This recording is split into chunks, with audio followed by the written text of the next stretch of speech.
नमस्कार। मैं स्नेहा, आपकी होस्ट, एक बार फिर से आपका स्वागत करती हूँ आपके अपने चैनल डर का घर में।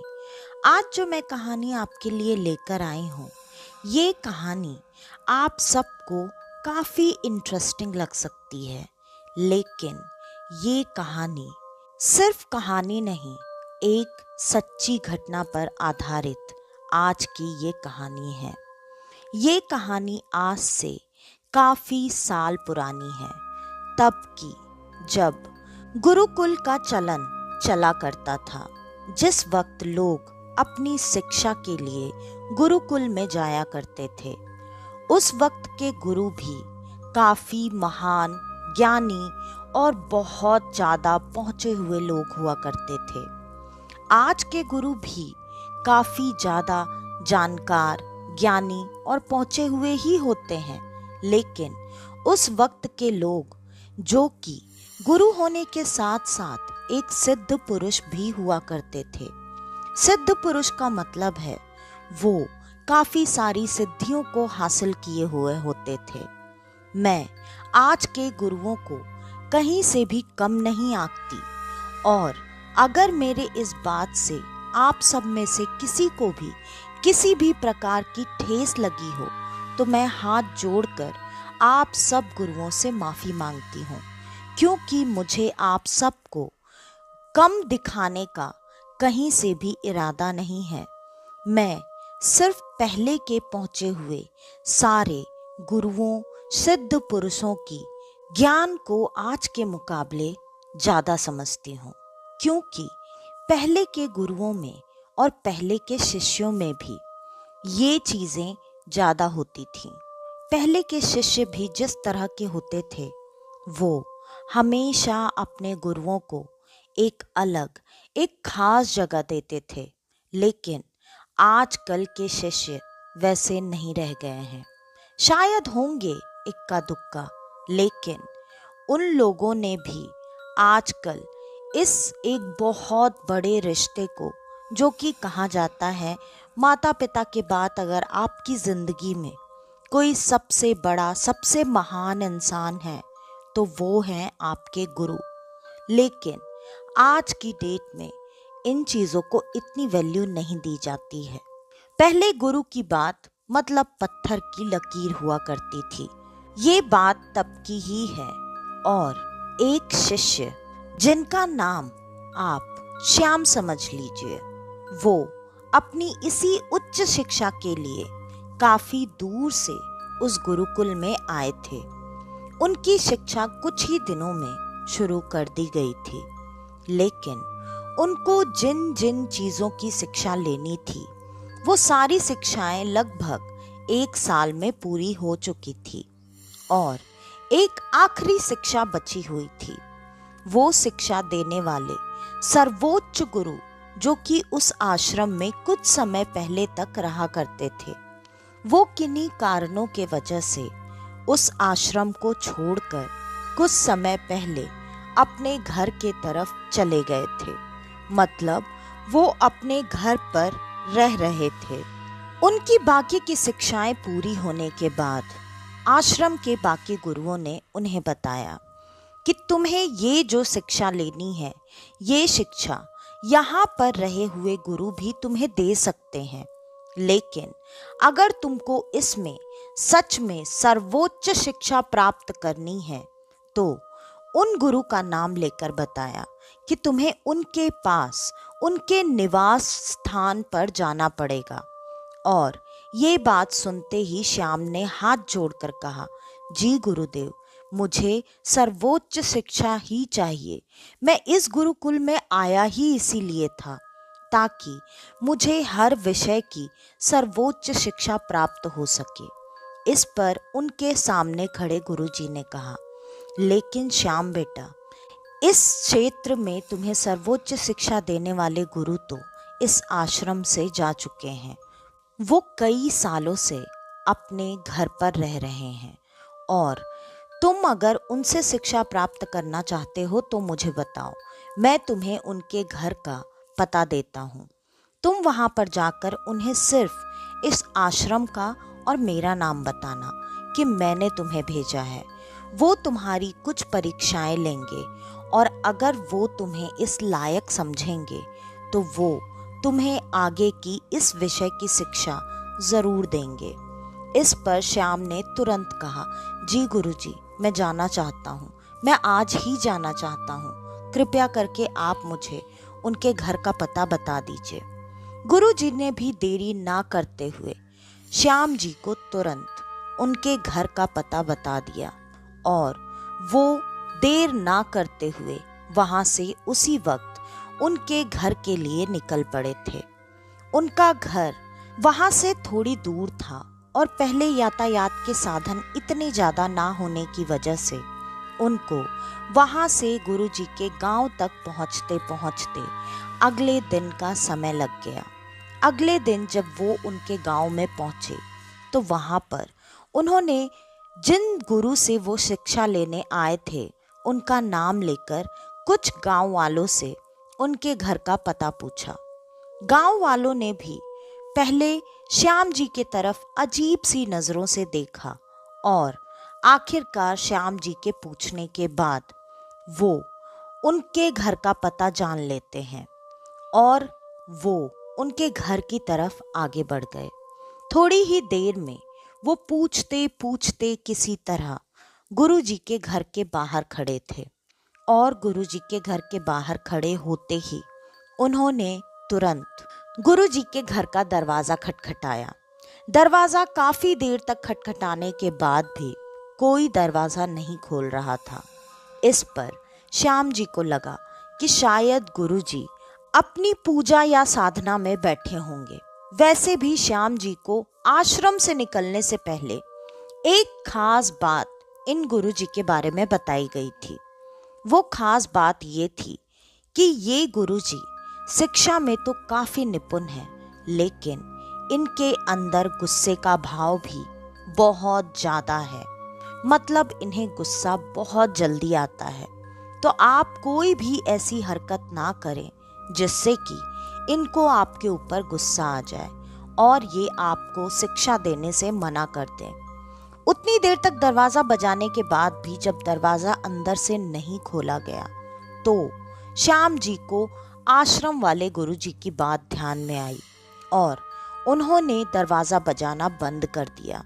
वो चुपचाप वहीं दरवाजे के पास बैठकर इंतजार करने लगे और सच में थोड़ी देर में अंदर से माथे पर चंदन टीका एक अलग सा चेहरे पर तेज लिए हुए गुरु ने दरवाजा खोला। उनको देखते ही श्याम जी को ऐसे लगा जैसे उनकी जिंदगी पूरी हो गई है। उनकी शिक्षा इनके अलावा तो और कोई पूर्ण करवा ही नहीं सकता। श्याम जी ने तुरंत पैर छूकर उनका आशीर्वाद मांगा, लेकिन गुरुजी ने आशीर्वाद देते हुए ही उनसे सवाल किया कि तुम कौन हो और यहाँ तुम क्या कर रहे हो। श्याम जी ने अपना पूरा परिचय दिया, आश्रम के नाम और उन गुरुजी के नाम के साथ जिनसे वो अपनी पिछली शिक्षा ग्रहण करके आ रहे थे। और उन्होंने बताया कि कैसे गुरुजी ने उनके बारे में बताकर आगे की शिक्षा के लिए उनके पास उनको भेजा है। ये बात सुनकर उनके चेहरे पर एक सामान्य भाव आ गए और उन्होंने श्याम जी को अंदर आने के लिए कह दिया। श्याम जी भी तुरंत घर के अंदर आ चुके थे और वो गुरुजी के सामने उनके बोलने के बाद बैठे हुए थे। वो थोड़ी देर तक दोनों उसी तरह मौन बैठे रहे।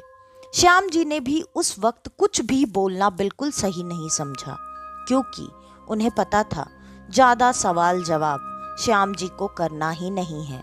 वैसे भी वो यहाँ पर अपने आने का उद्देश्य गुरु जी को बता चुके थे। अब जैसा कि उन्हें पहले से बताया गया था, उनकी कुछ परीक्षाएं होंगी जिनमें उनके उत्तीर्ण होने के बाद ही उनकी आगे की शिक्षा गुरुजी देंगे या नहीं ये तय होगा। इस वजह से श्याम जी अब गुरुजी के आगे से कुछ बोलने का इंतजार कर रहे थे और गुरुजी थोड़ी ही देर में बोले। उन्होंने श्याम जी से कुछ कुछ बातें करी और उनके विचार जानने की कोशिश की। श्याम जी ने भी तुरंत अपने सारी बातें, अपने सारे विचार खुलकर गुरु जी के सामने रख दिए। सारी बातें खत्म होते ही गुरु जी के चेहरे पर एक मध्यम मध्यम सी मुस्कान आ गई। ये देखकर श्याम जी को एक तसल्ली सी हुई कि शायद गुरु जी उनके जवाबों से या उनके विचारों से अब थोड़े बहुत प्रसन्न हो चुके हैं, तो शायद उनकी आगे की शिक्षा हो जाएगी। और ऐसा ही हुआ। गुरुजी ने कहा, ठीक है, मैं तुम्हारी आगे की शिक्षा पूर्ण कराऊंगा, लेकिन उसके लिए भी मेरी कुछ शर्तें हैं जो तुम्हें हर हाल में माननी ही पड़ेंगी, और तुम उन चीज़ों पर मुझसे कभी कोई सवाल जवाब नहीं कर सकते जब तक कि तुम्हारी आगे की शिक्षा संपूर्ण ना हो जाए। और श्याम जी ने बिना कुछ कहे हाँ में अपना सर हिला दिया। गुरु जी ने अपनी शर्तें बतानी शुरू की। उन्होंने कहा, 3 महीने तक तुम्हारा अब यही गुरुकुल है। तुम इन 3 महीनों में घर से बाहर बिल्कुल कदम नहीं रखोगे और यहाँ किसी से बात भी नहीं करोगे। तुम्हें दिन के वक्त घर से निकलने की ना तो जरूरत है और ना ही आज्ञा। तुम इसी घर में रहोगे और तुम्हारी शिक्षा मैं रात में करवाऊंगा। रात में तुम्हारी शिक्षा करवाने के बाद दिन में मैं अपनी साधना, अपनी पूजा में मगन रहूंगा और उन चीजों में मुझे किसी भी तरह की कोई भी विघ्न या रुकावट बिल्कुल पसंद नहीं। और जो भी मैं तुम्हारी शिक्षा करवाऊंगा, दिन के वक्त तुम उनका अभ्यास करना या जो भी तुम्हें ठीक लगता है वो करना, लेकिन घर के अंदर रहते हुए ही। और इन सारी बातों में श्याम जी को कोई भी दिक्कत नहीं थी।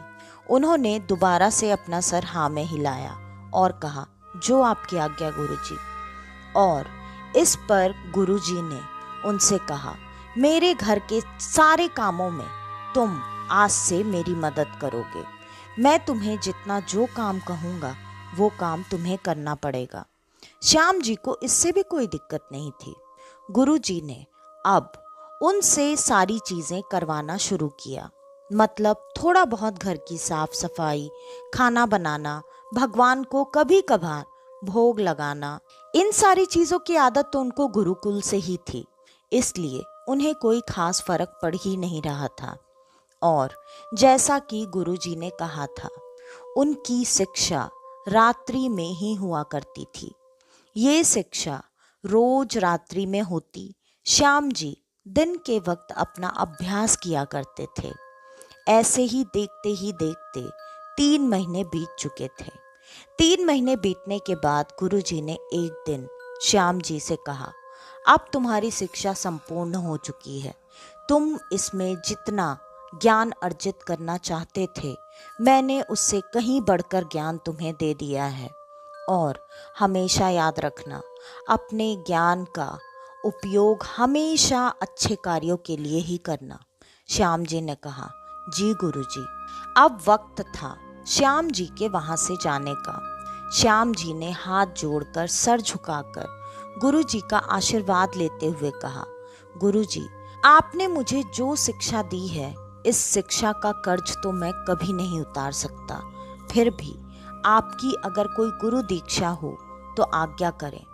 गुरुजी ने आज मुस्कुराते हुए उनसे कहा, अगर मेरी ऐसी कोई इच्छा होगी तो मैं तुम्हें खुद बता दूंगा। और गुरुजी ने इतना कहकर उन्हें वहां से जाने का इशारा किया। लेकिन फिर भी श्याम जी ने वहां से जाते वक्त उनके हाथ में जो भी चीज़ें उनके पास थीं, जैसे कुछ ड्राई फ्रूट्स, कुछ लौंग, इलायची, ये चीज़ें उनके हाथ में हाथ जोड़ते हुए रखकर ये कहा, गुरुजी, इन चीज़ों को कृपया करके स्वीकार करें। इससे ज़्यादा वैसे भी अभी मेरे पास आपको देने के लिए कुछ नहीं है। और श्याम जी वहाँ से निकलकर अब आश्रम की तरफ बढ़ चले। श्याम जी जैसे जैसे गांव में आगे बढ़ते जा रहे थे, लोग उनको अजीब सी नजरों से देखते, कुछ बातें करते और वहां उनके आसपास से भाग भाग कर अलग हटते जा रहे थे, ऐसे जैसे कि श्याम जी पता नहीं क्या हो, कोई विचित्र प्राणी या एलियन या फिर पता नहीं क्या। और आखिरकार ये चीजें देखते देखते श्याम जी अब इस तरह से बेचैन हो गए कि उन्होंने गांव वालों को रोककर बात करने की कोशिश की, लेकिन गांव वाले उनसे बात करने को तैयार ही नहीं थे। और आखिरकार उनके हाथ गांव के दो बुजुर्ग व्यक्ति लगे और वो दो व्यक्ति तुरंत उनको देखते ही, क्योंकि वो उतनी तेजी से भाग नहीं सकते थे, अपने आंखों पर हाथ रखकर चिल्लाने लगे जोर जोर से, भूत भूत भूत। ये सुनते ही श्याम जी उनके पास आए, उनको स्पर्श करते हुए कहा, भूत? कौन भूत? कहाँ भूत? और आप मुझे देखकर ऐसे चिल्ला क्यों रहे हैं? इस पर उन्होंने कहा, तुम भूत? और कौन भूत? कहाँ थे तुम इतने दिनों से? इस पर उसने गुरुजी का नाम लेते हुए कहा, मैं तो उनसे शिक्षा ग्रहण करने आया था, आप लोगों को भी पता था, आप लोगों से ही तो पूछकर मैं उनके घर तक पहुंचा। फिर इस पर उन दोनों गांव के बुजुर्ग व्यक्तियों ने पूछा, इतने दिन तक तुम थे कहाँ? इस पर श्याम जी ने कहा, मैं गुरुजी के साथ उनके घर में था। इस पर उन दोनों बुजुर्ग व्यक्तियों की आंखें फटकर बड़ी हो गईं। उन्होंने कहा, क्या बात कर रहे हो? गुरुजी? कौन से गुरुजी? दिमाग खराब हो गया है क्या तुम्हारा? वहां कोई गुरुजी नहीं रहते हैं। उन्होंने वैसे भी 8-9 महीने पहले ही आत्मदाह करके अपने प्राण त्याग दिए हैं। जैसा कि तुझे पहले से ही पता होगा, उनको क्रोध बहुत ज्यादा आता था। वो यहाँ पर आए थे अपनी साधना, अपनी पूजा, अपनी ध्यान के लिए, लेकिन गांव के कुछ शरारती बच्चे पता नहीं क्यों उनके पीछे पड़ गए थे और बार बार उनके मना करने समझाने के बावजूद भी वो बच्चे ना तो मानते और ना ही उनका पीछा छोड़ते थे। और उस वक्त उनकी कोई ऐसी साधना चल रही थी जिसमें विघ्न पड़ चुका था। उसी के वजह से उन्होंने शायद क्रोध में आकर खुद को खुद के घर में ही आत्मदाह कर लिया था। ये बात इतनी पहले की है, तो तुम किसके साथ रहकर शिक्षा ग्रहण करके आए हो? और ये बात सुनते ही अब आंखें बड़ी होने की बारी श्याम जी की थी। उनकी आंखें भी बिल्कुल वैसे ही गांव वालों की तरह फटी की फटी रह गई, लेकिन थोड़ी ही देर में उनके भाव बिल्कुल सामान्य हो गए। उन्होंने मन में सोचा, ऐसा कैसे हो सकता है? मैं खुद गुरुजी के साथ रहकर ऐसी शिक्षा ग्रहण करके आया हूँ और ऐसी शिक्षा लेने के बाद मैं मेरे गुरु के बारे में संदेह करूँ, ये तो बिल्कुल गलत है। ये गांव वाले ही गलत हैं, ये झूठ बोल रहे हैं। और ये सारी बातें सोचते हुए श्याम जी अब वापस गुरुजी के दरवाजे पर खड़े थे। उन्होंने वापस से गुरुजी का दरवाजा बजाना शुरू किया। जैसा कि श्याम जी को इन 3 महीनों में अच्छी तरीके से पता चल चुका था, ये वक्त गुरुजी के साधना, पूजा और जाप का होता था, इसलिए गुरुजी बिजी रहा करते थे। उन्होंने थोड़ी देर तक दरवाजा बजाकर फिर से वहीं बैठकर उनका इंतजार किया, लेकिन आज गुरुजी ने दरवाजा जल्दी ही खोल दिया और सामने श्याम जी को देखकर वो बहुत मंद मंद सा मुस्कुरा रहे थे। उन्होंने कहा, क्या बात है पुत्र, तुम यहाँ क्यों आए हो? श्याम जी ने कहा, गुरुजी मुझे आपसे कुछ बात करनी है, मुझे अंदर आने की अनुमति है क्या? गुरुजी ने हाथों से इशारा किया। श्याम जी अंदर आकर हाथ जोड़े गुरुजी के सामने खड़े थे। उन्होंने कहा, गुरुजी मुझे आपसे कुछ बात करनी है, कुछ पूछना है मुझे आपसे। इस पर गुरुजी, जिनके चेहरे पर एक मंद मंद सी मुस्कान थी, उन्होंने वैसे ही मुस्कुराते हुए कहा, पूछो, बिल्कुल पूछो। और श्याम जी ने सारी बातें जो भी अभी थोड़ी ही देर पहले गांव वालों से हुई थी, वो बातें गुरुजी को बता दी।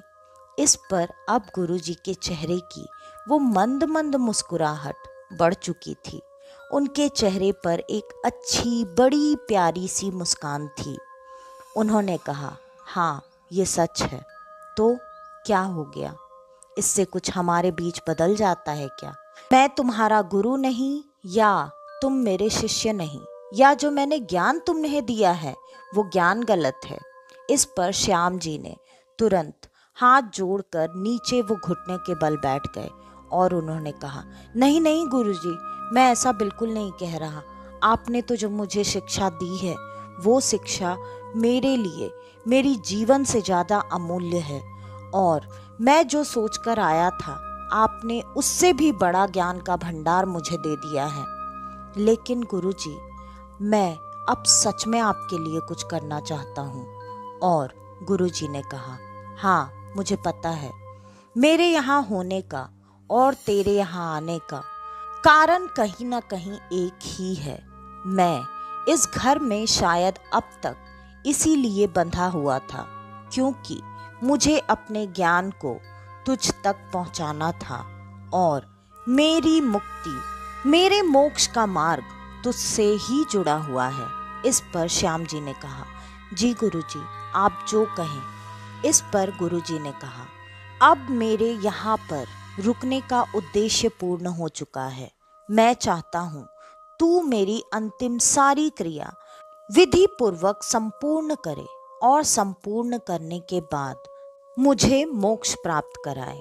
लेकिन एक बात हमेशा याद रखना, मैं तेरे साथ आजीवन हूँ।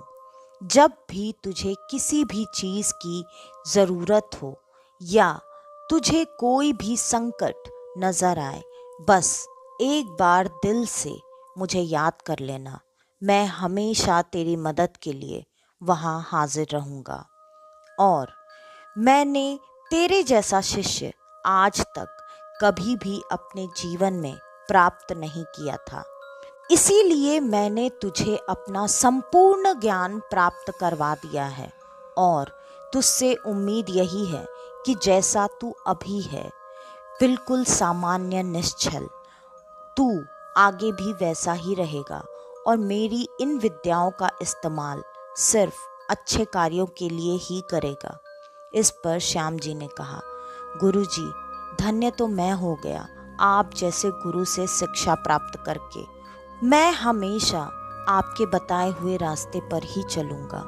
उसके बाद श्याम जी ने सच में एक पुत्र का कर्तव्य निभाते हुए विधि पूर्वक गुरु जी के सारे अंतिम कार्यों को पूर्ण किया, और उन अंतिम कार्यों को पूर्ण करने के बाद वो अपने जीवन को हमेशा वैसे ही जीते रहे जैसे कि उनके गुरु ने उन्हें सिखाया था। और कहते हैं कि जब भी सच में उनके जीवन में किसी भी तरह का कोई भी संकट आता था या उन्हें किसी चीज़ के मार्ग को ढूंढने समझने में कोई दिक्कत आती थी, उनके गुरु हमेशा उनका मार्गदर्शन किया करते थे। तो आज की ये कहानी यहीं पर ख़त्म होती है। आपको हमारी आज की ये कहानी कैसी लगी हमें कमेंट करके ज़रूर बताइएगा।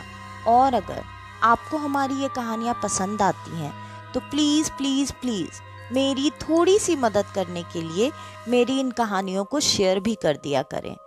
और अगर आपके पास आपकी ऐसी कोई कहानी है तो डिस्क्रिप्शन में दिए ईमेल आईडी या इंस्टा आईडी पर आप हमें आपकी वो कहानी भेज सकते हैं। तो आज के लिए बस इतना ही। मैं स्नेहा, आपकी होस्ट, आज के लिए लेती हूँ अलविदा।